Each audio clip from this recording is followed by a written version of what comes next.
ምዕራፍ 81 ንኣምላኽ ነቲ ሓይልና እልል በሉሉ ንኣምላኽ ያዕቆብ እልል በሉ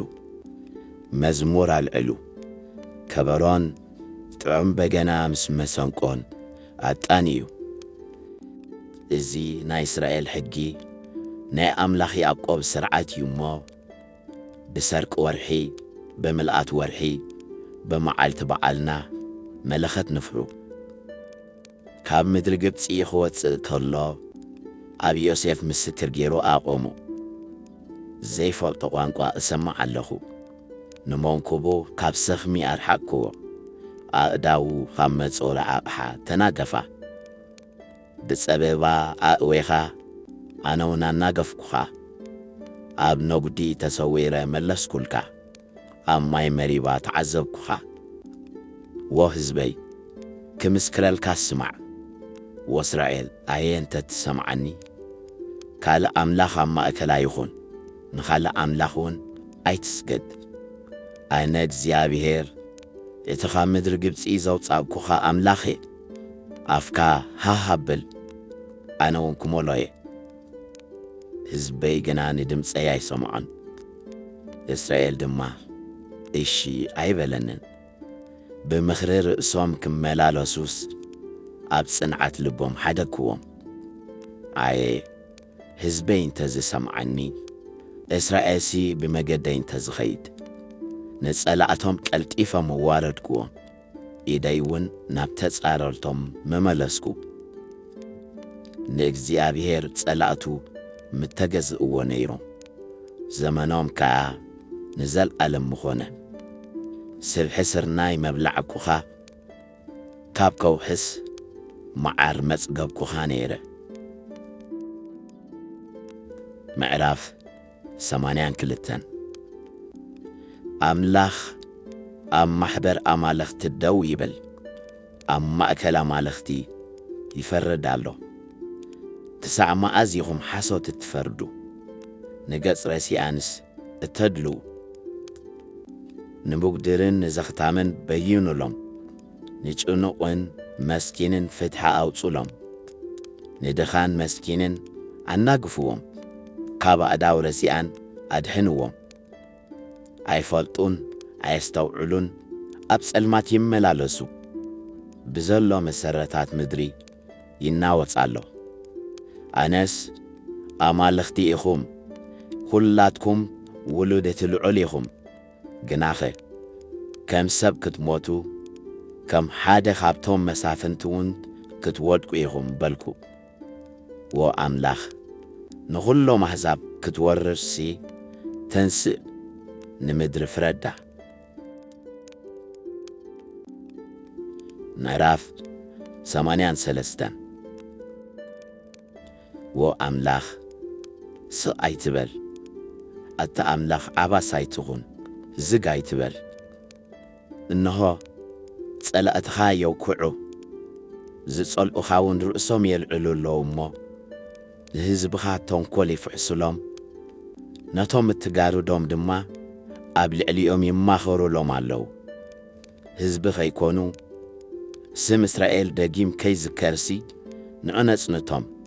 ይብሉ ኣለዉ ሓቢሮም ተማኺሮም ኪዳን ተኣታትዮም ምልካዮም እሞ ድንኳናት ኤዶምን እስማኤላውያንን ሞዓብን ኣጋራውያንን ጌባልን ዓሞንን ኣማሌቕን ፍልስጥኤም ምስ ሰብጢሮስ ኣሶር ድማ ሓቢሮም ንውሉድ ሎጥ ቅልጽም ኮይኖምዎም እዮም ከምቲ ንምድያን ንሲሰራ ንያቢን ኣብ ሪባቂሶን ዝገበርካዮም ግበሮም ንሳቶም ኣብ ኤንዶር ጠፍኡ ንምድሪ ከዓ ድኹዑ ኾንዋ ንማሕደሪታት ኣምላኽ ንውረስ ኢሎም ኣለዉ እሞ ንኽቡራቶም ከም ዖሬብን ዜብን ንብዘለዉ መሳፍንቶም ከዓ ከም ዜባን ጻልሙናን ግበሮም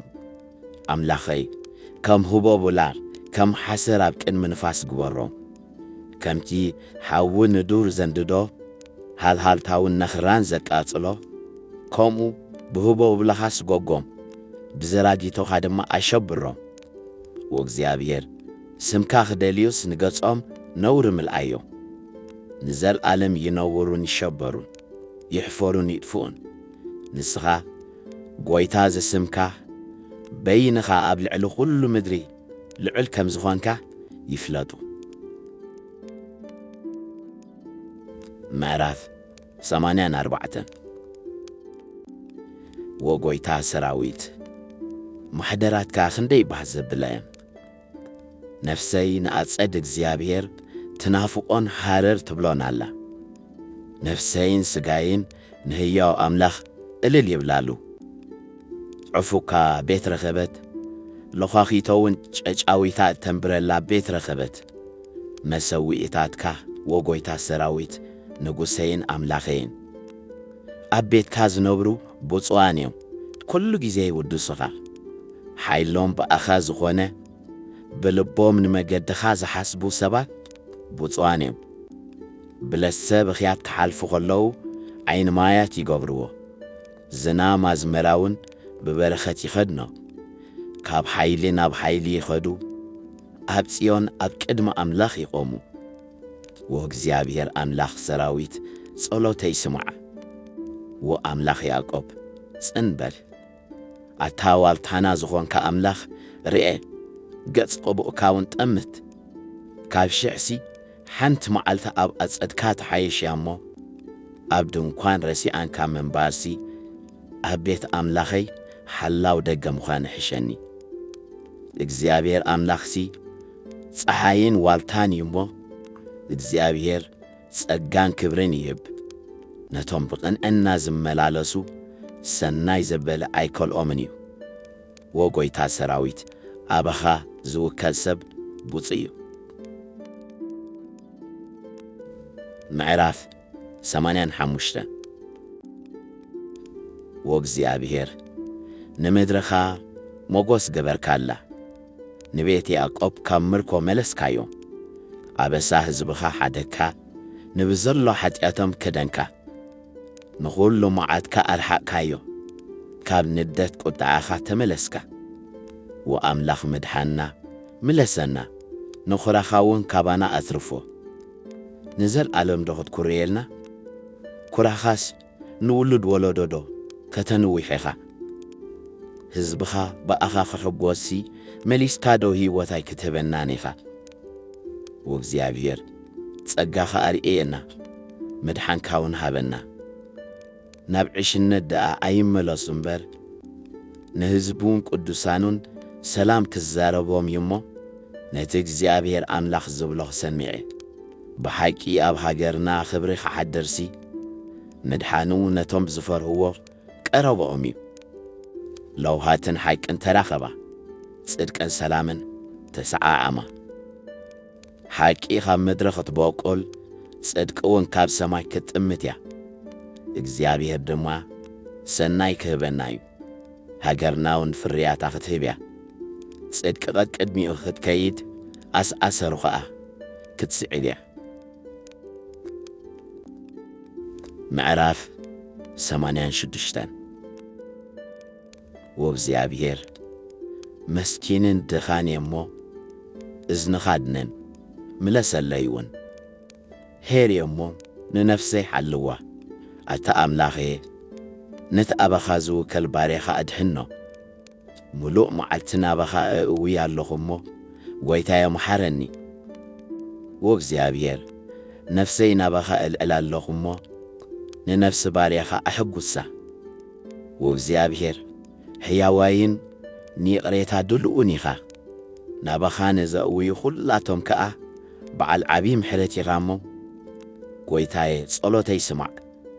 ندمت مهللاي تسنبلو نسخاخت ملسلي خامو بما أنت تسبباي كسوعكاي وفزيابير كاب أمالختي زمسلك يلبون كم قبرتات كاون كتو يلبون وفزيابير زفت أركايو محزاب كلهم متيوم أبقدمي خاخ سجدو نسم كاون كخبوريهم نسخا عبين تأمرات تجبري خامو أملاخسي نسخا تريخا وغزي أبير بحق خام أنت خمالالس መገድኻ መሃረኒ ስምካ ክፈርህሲ ንልበይ ኣዳልዎ ወእግዚአብሔር ኣምላኸይ ሳህልኻ ንዓይ ዓብዩ ንነፍሰይ እውን ካብ ማዕሙቕ ሲኤል ኣውፃእካያ እሞ ብምሉእ ልበይ ከመስግነካ ስምካ እውን ንዘለኣለም ክኽብር እየ ወኣምላኽ ትዕቢተኛታት ተንሲኦሙኒ ኣሼባ ገፋዕቲ ኸኣ ንነፍሰይ ይደልይዋ ኣለዉ ንኣኻ እውን ኣብ ቅድሚኦም ኣይገበሩኻን ጐይታየ ንስኻ ግና መሓርን ጸጋውን ዓቃልን ብሳህልን ሓቅን ዓብ ኣምላኽ ኢኻ ናባይ ግልጽ በል እሞ መሓረኒ ንባርያኻ ሓይልኻ ሃቦህ ንወደታ ባርያኻ ኣድሕኖ ወእግዚአብሔር ረዲእካንን ኣጸናኒዕካንን ኢኻ እሞ ጸላእተይ ርእዮም ክሓፍሩስ ምልክት ድሓን ግበረለይ ምዕራፍ 87 መሰረታ ኣብቶም ቅዱሳን ኣኽራንያ እግዚአብሔር ካብ ኩሉ ማሕደራት ያዕቆብሲ ንደጌታት ጽዮን የፍቅር እዩ ኣቲ ኸተማ ኣምላኽ ብዛዕባኺ ክቡር ነገር ተዘርበ ካብተን ዝፈልጣኒ ረሃብን ባቢሎንን እሰምዕ ኣለኹ እንሆ ፍልስጤምን ጢሮስን ምስ ኢትዮጵያ እዚኣቶም ኣብኣ ተወሊዶም እዮም ብዛዕባ ጽዮን ድማ እዝነትን ኣብኣ ተወሊዶም ክበሃል እዩ እቲ ልዑል እውን ባዕሉ ኸጽንዓ እዩ እግዚአብሔር ንህዛብ ክጽሕፎም ከሎ እዚ ኣብኣ ተወሊዱ ኢሉ ክቖጽር እዩ እናደረፉን እናሳዕስዑን ኩለን ዓይነ ማያተይ ኣባኻየን ክብሉ እዮም ምዕራፍ 88 ወእግዚአብሔር ኣምላኽ መድሓነይ ኣብ ቅድሜኻ ለይትን መዓልትን እእውያ ኣለኹ ጸሎተይ ኣብ ቅድሜኻ ይብጻሕ እዝንኻ ናብ ኣውያተይ ኣድነን ነፍሰይ መከራ ጸጊባያ እሞ ሕይወተይ ናብ ሲኦል ቀሪባ ኣላ ምስቶም ናብ ጐድጓድ ዝወርዱ ተቖጺረ ሓይሊ ኸም ዘይብሉ ሰብኣየ ከምቶም ድሕሪዚ ዘይትዝክሮም ካብ ኢድካ ተቖርጹ ኣብ ጐድጓድ እውን ዝድቀሱ ቕቱላት ኣብ ማእከል ምዉታት ተደርብየኹ ኣብ ዓሚቕ ጕድጓድ ኣብ ጸልማት ኣብ መዓሙቕ ኣንበርካኒ ቁጥዓኻ ይኸብደኒ ኣሎ ብኹሉ ማዕበላትካ ጽረይድካኒ ንመሓዙተይ ካባይ ኣርሒቕካ በኣታቶም ፍንፉን ገበርካኒ ተዓጽየ ምውፃእ እውን ስኢን ኣለኹ ኣዒንተይ ብስቓይ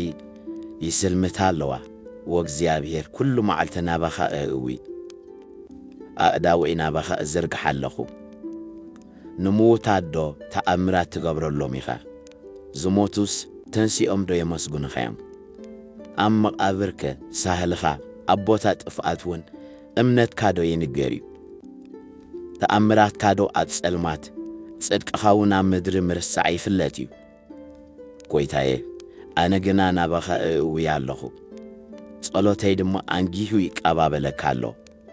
ጐይታየ ስለምንታይ ንነፍሰይ ትድርብያ ንምንታይሲ ገጽካ ትኽውለለይ ኣለኻ ካብ ንእስነተይ ጀሚረ ሽጉርን ውጽዑን እየ ፍርሃትካ ተሰኪመስ ተስፋ ኣቑርጽ ኣለኹ ሓዊ ቕጥዓኻ ብልዕለይ ሓሊፉ ስምባድካ ኣጥፊኡኒ ምሉእ መዓልቲ ኸም ማይ ከቢቦሙኒ ሓቢሮም ኣብ ዙርያ ኣለዉ ንፈታውን ዓርክን ካበይ ኣርሓቕካዮም መሓዛይ ጸልማት እዩ ምዕራፍ 89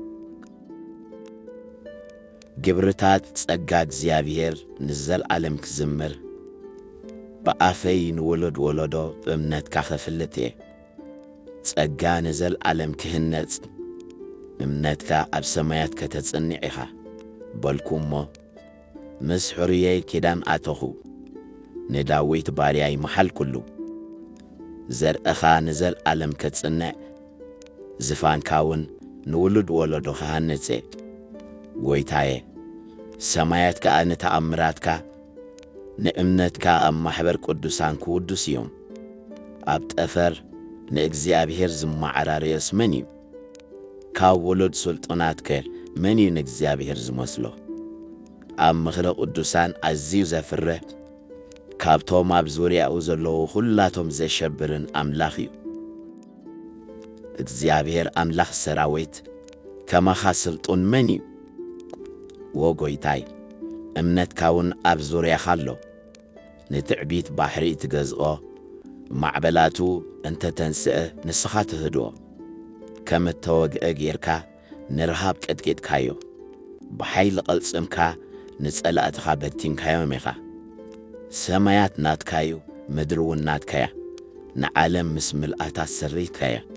ንሰሜንን ደቡብን ንስኻ ፈጢርካዮ ታቦርን ሄርሞንን ብስምካ እልል ይብላ ሓያል ቅልጽም ኣለካ ኢድካ ብርትዕቲ የማነይትኻ ልዕልቲ እያ መሰረት ዙፋንካ ጽድቅን ቅንዕናን እዩ ሳህልን ሓይቅን ቀቅድ ምገጽካ ይኸዳ ኣለዎ እቲ እልልታ ዝፈልጥ ህዝቢ ብፁዕ እዩ ወእግዚአብሔር ብብርሃን ገጽካ ይመላለሱ ብስምካ ምሉእ መዓልቲ ይሕጐሱ ብጽድቅኻውን ልዕል ይብሉ ክብሪ ሓይሎም ንስኻ ኢኻ እሞ ብሞገስካ ቐርንና ልዕል ክብል እዩ ዋልታና ናይ እግዚኣብሔር እዩ እሞ ንጉስና ናይቲ ናይ እስራኤል ቅዱስ እዩ በቲ ዘመን እቲ ብራእይ ንቅዱሳንካ ከምዚ ኢልካ ተዛረብካዮም ረድኤት ኣብ ልዕሊ ጅግና ኣንቢረ ካብ ህዝቢ ሓደ ሕሩይ ኣልዒለ ንዳዊት ባርያ ይረኺበዮ ብቅዱስ ዘይተይ ቀቢአዮ ኢደይ ኩሉ ጊዜ ምስኡ ክትከውን እያ ቅልጽመይ ከዓ ኽብርትዖ እዩ ጸላኢ ኣይክወድቆን ዓማጽኻ ኣይክጠቕዖን እዩ ንጸላእቱ ድማ ኣብ ቅድሚኡ ክቕጥቅጦም ነቶም ዝጸልእዎ እውን ክወቕዖም እየ እምነተይን ጸጋይን ድማ ምስኡ ክኾና ብስመይ እውን ቀርኑ ልዕል ክብል እዩ ኢዱ ድማ ኣብ ባሕሪ የማነይቱ እውን ኣብ ርባታት ከንብር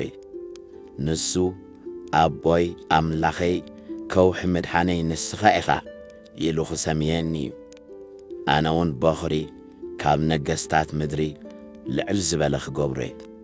ሳህለይ ንዘለዓለም ክሕልወሉ እየ ኪዳነይ እውን ክጸንዓሉ እዩ ዘርኡ ድማ ንዘለዓለም ዝፋኑ እውን ከም መዓልታት ሰማይ ከንብር እየ ደቁ ሕገይ እንተሓደጉ ከም ቅንዕናይ እንተዘይተመላለሱ ስርዓተይ እንተፍረሱ ትእዛዛተይ እውን እንተዘይሓለዉ ሽዑ ንኣበሳኦም ብሸቦጥ ንበደሎም እውን ብመውቃዕቲ ከረኻኽበሎም እየ ጸጋይ ግና ኣየግድፎን እምነተይ እውን ኣይጠልሞን ኪዳነይ ኣየፍርስን ከናፍረይ ተዛርቦ ድማ ኣይልውጥን ሓንቲ ነገር ብቕድስና ይምሒለ እየ ንዳዊት ኣይሕሱን ዘርኡ ንዘለዓለም ዝፋኑ እውን ከም ፀሓይ ኣብ ቅድመይ ክነብር እዩ ከም ወርሒ ንዘለዓለም ይቐውም ኣብ ደበና ዘሎ ምስክር ከዓ እሙን እዩ ንስኻ ግና ደርቢኻን ንዕካን ንቑብቕኻ ተቖጣዕካዮ ኪዳን ባርያኻ ፍሪስካ ንዘውዱ ኣብ ምድሪ ኣርከስካዮ ብዘሎ መካበቢያኡ ኣፍረስካ ዕድታቱ ኣዕኖኻ ኩሎም ሓለፍቲ መገዲ በዝቢዞምዎ ንጎረባብቱ መላገጺኦም ኮይኑ ንየማነይትቶም መጻረርቱ ልዕል ኣቢልካያ ንኹሎም ጸላእቱ ኣሕጒስካዮም እወ ንስሕለት ሰይፉ መለስካዮ ኣብ ውግእ እውን ኣየጽናዕካዮ ንነጸብራቑ ኣጥፊእካዮ ንዝፋኑ እውን ናብ ምድሪ ደርቢኻዮ መዓልትታት ንእስነቱ ኣሕጺርካዮ ብነውሪ ኣጐልቢብካዮ ኣለኻ ወእግዚአብሔር ፈጺምካ እትኽወል ንድርኻስ ከም ሓዊ ዝነድድ ክሳዕ መኣዝ እዩ ህይወተይ ክንደይ ሓጻር ምዃና ኩሎም ደቂ ሰብ ንኸንቱነት ከም ዝፈጠርካዮም ዘክር ሞት ከይረኣየ ብህይወት ዝነብር ንነፍሱስ ካብ ኢድ ሲኦል ዘናግፍ ሰብ መን እዩ ጐይታየ እቲ ብእምነትካ ንዳዊት ዝመሓልካሉ ናይ ቀደም ጸጋኻ ኣበይ ኣሎ ጐይታየ ንጸርፊ ባሮትካ ነቲ ካብ ኩሎም ሓያላት ኣሕዛብ ኣብ ልበይ ዝጸሮ ዘለኹ ዘክር ጐይታየ ጸላእትኻ ዝጸርፍዎ ጸርፊ ነቲ ንኣሰር ቁብኡኻ ዝጸርፍዎ ዘለዉ ዘክር እግዚኣብሔር ንዘለዓለም ይባርኽ ኣሜን ኣሜን ምዕራፍ 9 ጐይታዬ ካብ ወለዶ ንወለዶ ምዕቆቢ ኾንካና ኣኽራን ከይትወልደ ምድርን ዓለምን ተይፈጠርካ እረ ንስኻስ ካብ ዘለዓለም ንዘለዓለም ኣምላኽ ኢኻ ኣቶም ደቂ ሰብ ተመለሱ እናበልካ ንሰብ ናብ መሬት ትመልሶ ኣለኻ 1000 ዓመት ኣብ ቅድሜኻ ከምዛ ትማሊ ዝሓለፈት መዓልትን ከም ምንቃሕ ለይትን እየን እሞ ከም ብውሒዝ ትገፎም ከም ትኽስታዮም ተምቲ በጊሓት ዝልምልም ሳዕሪ ንግሆ ይዕንብብ ይልምልም ድማ ኣጋምሸት ይዕጸድ እሞ ይነቅጽ ብኹራኻ ጠፊእና ኢና እሞ ብቁጥዓኻ እውን ሰንቢድና ንኣበሳና ኣብ ቅድሜኻ ንሕቡእ ኃጢኣትና እውን ኣብ ብርሃን ገጽካ ተቆሞ ኣለኻ ብዘሎ መዓልትታትና ብቁጥዓኻ ይሓልፍ ዓመታትና ከም እህህታ ንሕልፈን ኣሎና እሞ መዓልትታት ዓመታትና 70 ዓመት እንተበዝሐ ኸ 80 ዓመት እዩ ቀልጢፉ ይሓልፍ ነፊርና እውን ንኸይድ ኢና እሞ ክብረቱ ጻዕርን መከራን እዩ ከም ዝግባእ መንቲ ክፈርሃካ ኢሉስ ንሓይሊ ኹዳኻን ንቁጥዓኻን ዝሓስብከ መን እዩ ጥበበኛ ልቢ ምእንቲ ክንረክብሲ መዓልትታትና ክንቈጽር መሃረና ጐይታይ ተመለስ ክሳዕ መዓዝ ንባሮትካ መሓሮም ኩለን መዓልትታትና ክንሕጐስን ባህ ክብለናንሲ ንግሆ ጸጋኻ ጽግበና ብመጠን እተን ዘጨነቕካና መዓልትታትን ክፉእ ዘርኤናለን ዓመታትን ኣሕጉሰና ግብርታትካ ንባሮትካ ክብርኻ እውን ንውሉዶም ግለጽ ጸጋ እግዚኣብሔር ኣምላኽና ኣብ ልዕሌና ይኹን ተግባር ኣእዳውና ኣስልጠልና እወ ንተግባር ኣእዳውና ንስኻ ኣስልጦ